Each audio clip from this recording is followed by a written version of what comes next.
우리는 누구나 마음속에 보이지 않는 이력서를 품고 살아갑니다. 직장에 제출하는 서류상의 이력서를 말하는 게 아니고요. 우리가 세상 앞에, 다른 사람들 앞에, 그리고 거울 속의 내 자신 앞에 끊임없이 내밀고 있는 나의 존재 가치 증명서를 말합니다. 현대 사회는 이제까지 전례가 없었던 자유를 우리에게 주었습니다. 과거에는 내가 태어난 가문이나 신분이 나를 정의했습니다. 농부의 아들은 농부가 되었고요. 도자기를 만드는 도공의 아들은 도공이 되었습니다. 하지만 지금은 다르지요. 지금 시대의 우리 문화는 이렇게 명령합니다. 너 자신은 네 스스로 만드는 거야. 드라마, 영화부터 상품 광고까지 세상은 우리에게 너의 내면이 말하는 소리를 따르라. 너만의 길을 가라. 이렇게 외칩니다. 그건 언뜻 보기에 우리를 모든 속박에서 해방시키는 것처럼 보이죠. 아무도 나의 운명을 결정할 수 없고 내가 원하는 대로 나 자신을 조각할 수 있다는 뜻이니까요. 하지만 솔직해져 볼까요? 이 자유가 정말 우리의 삶의 무게를 가볍게 하고 있습니까? 아니면 반대로 우리에게 내 자신의 가치를 끊임없이 증명해야 한다는 말로 설명 못할 피로감을 주고 있습니까? 우리는 나의 정체성을 만들어가기 위해서 반드시 무언가에 의존하게 됩니다. 이것을 정체성의 기반이라고 부르는데요. 현대인들이 가장 흔하게 선택하는 정체성의 기반은 내가 이루어내는 성취와 다른 사람들로부터 받는 인정입니다. 나는 유능한 전문가야 라고 생각하는 사람은 일과 커리어의 정체성에 기반을 두고 있고요. 나는 좋은 부모야 라고 생각하는 사람은 가정에 기반을 두고 있습니다. 나는 도덕적인 사람이고 깨어있는 시민이야 라고 생각하는 사람은 정치적, 사회적 올바름에 기반을 두고 있죠. 나는 매력적인 사람이야 라고 생각하는 사람은 내 외모와 연애에 기반을 두고 있는 것이죠. 네, 이것들은 다 좋은 것들입니다. 하지만 문제는 우리가 이러한 좋은 것들을 나를 정의하는 궁극적인 기반으로 삼을 때 발생합니다. 내가 좋은 엄마가 되는 것은 훌륭한 목표이죠. 하지만 좋은 엄마라는 타이틀이 내 존재 가치를 지탱해주는 유일한 기둥이라면 어떻게 될까요? 내 자녀가 내 뜻대로 자라주지 않거나 실패할 때 단순히 슬퍼하는 것을 넘어서 나라는 존재 자체가 무너져 내리는 경험을 하게 될 것입니다. 이것이 바로 스스로 만들어내는 정체성이 가진 가장 치명적인 약점입니다.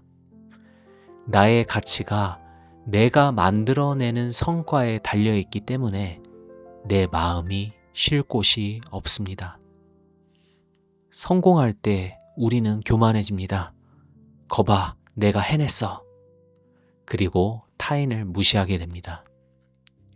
반대로 실패할 때 우리는 자기 혐오에 빠집니다. 나는 실패작이야. 이번 생은 망했어. 그리고 타인을 질투하게 되죠. 이것이 우리를 불안하게 만들고 우울하게 하는 뿌리 깊은 원인이 아닐까요? 우리는 하루하루 나의 가치를 입증하기 위해서 무대 위에서 열연하는 배우처럼 살아갑니다. 그리고 그 공연은 죽을 때까지 끝나지 않을 것만 같지요. 그래서 참 버겁습니다. 사회 심리학자 찰스 쿨리는 거울자라는 것에 대해 이야기했는데요. 그게 뭐냐 하면 나는 내가 생각하는 내가 아니다. 나는 네가 생각하는 나도 아니다. 나는 네가 나를 어떻게 생각하는지에 대해 생각하는 나다라는 것이죠. 우리는 타인의 인정이라는 거울 없이는 나 자신을 볼 수가 없습니다. SNS에 내가 올린 게시물에 대해서 다른 사람들이 눌러주는 좋아요 숫자, 내 직장 동료들이 나에 대해 내리는 평가, 내 연인이 나를 얼마나 위해주고 사랑해주는지, 이 모든 것이 나를 지탱해주는 연료가 됩니다. 하지만 이 연료는 너무나 휘발성이 강해서 금방 바닥나고 말죠. 누군가가 나에 대해 던진 비판의 말 한마디에 하루 종일 기분이 곤두박질 치는 경험 다들 해보셨을 겁니다. 우리는 자유롭다고 외치지만 사실은 타인의 평가라는 감옥에 갇힌 수감자들입니다. 런던의 한 기자가 올림픽 금메달리스트에게 물었습니다. 세계 정상에 서면 기분이 어떻습니까? 이제 만족하시죠? 그 선수는 씁쓸하게 웃으며 대답했습니다. 금메달을 따면 기분이 끝내줍니다. 하지만 15분 후면 깨닫게 되죠. 이 메달이 내 인생의 다른 문제들을 해결해 주진 않는다는 것을요. 그리고 곧 다음 대회에 대한 공포가 내게 밀려옵니다. 내가 쌓아 올린 것으로 나를 증명하려는 시도는 필연적으로 불안정합니다. 내 커리어는 실직하면 사라지고요. 내 연인의 사랑은 이별하면 사라지고요. 내 아름다운 외모는 노화되면 사라지죠.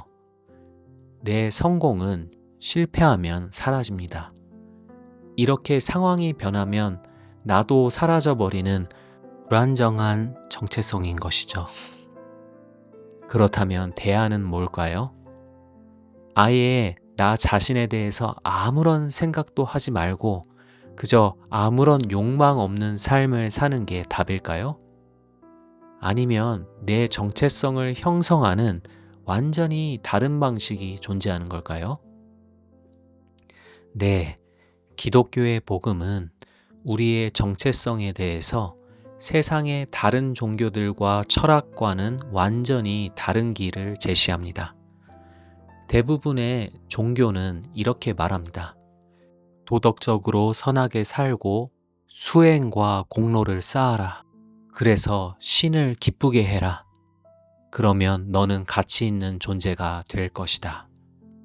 내 행위를 통해서 내 정체성을 획득하는 방식이죠. 세속적인 성공 방식도 똑같습니다. 성과를 내라. 너의 유능함을 증명해라. 그래서 연봉을 높여라.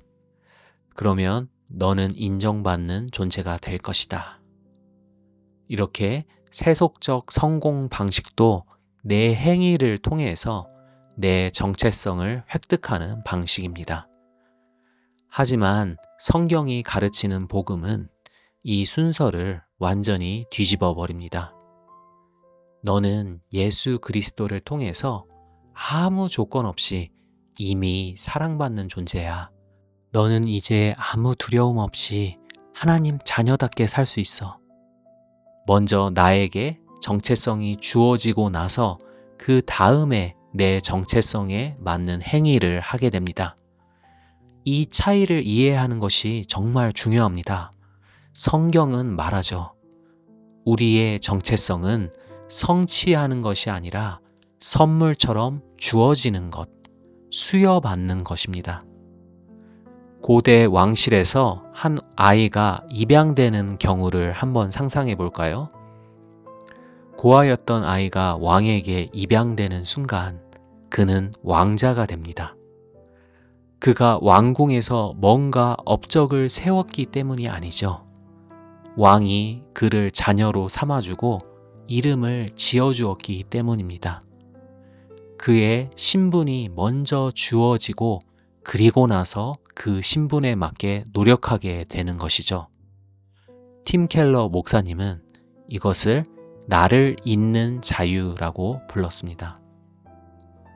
세상의 유일한 절대자이신 하나님께 내가 이미 인정받았고 사랑받고 있다는 확신이 있다면 우리는 더 이상 타인의 시선이나 세상의 평가에 목을 맬 필요가 없어집니다. 하나님의 사랑을 확신하는 자는 성공해도 교만해지지 않습니다. 내 능력이 아니라 하나님의 은혜로 성공한 것임을 알기 때문이죠. 하나님의 사랑을 확신하는 자는 실패를 해도 무너지지 않습니다. 하나님께서 만들어주신 나의 존재 가치는 내가 실패한다 할지라도 무너지지 않는다는 걸 알기 때문입니다. 이것은 게으르게 살아도 된다는 뜻이 아닙니다. 오히려 정반대이죠. 다른 사람들한테 인정받아야 한다는 두려움 때문에 일하는 사람은 쉽게 지쳐버리고 맙니다.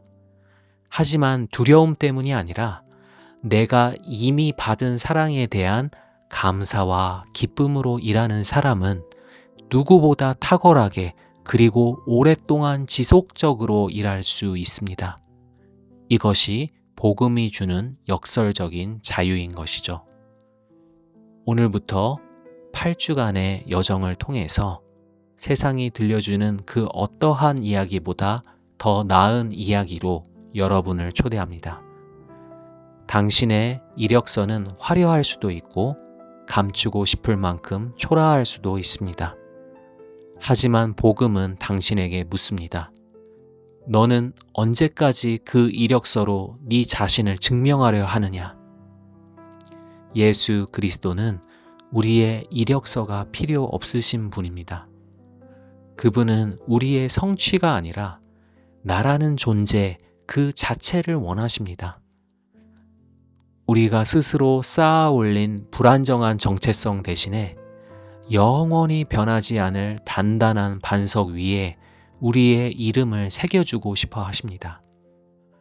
혹시 여러분의 마음 한구석에 이런 호기심이 생기시나요? 정말 그런 사랑을 나에게 베푸시는 분이 실제로 존재하는 걸까? 그런 하나님이 정말로 존재하신다면 과연 내 삶은 앞으로 어떻게 변하게 될까? 이런 생각들을 하고 계시다면 여러분은 이미 이 여정에 발을 들여놓으신 겁니다.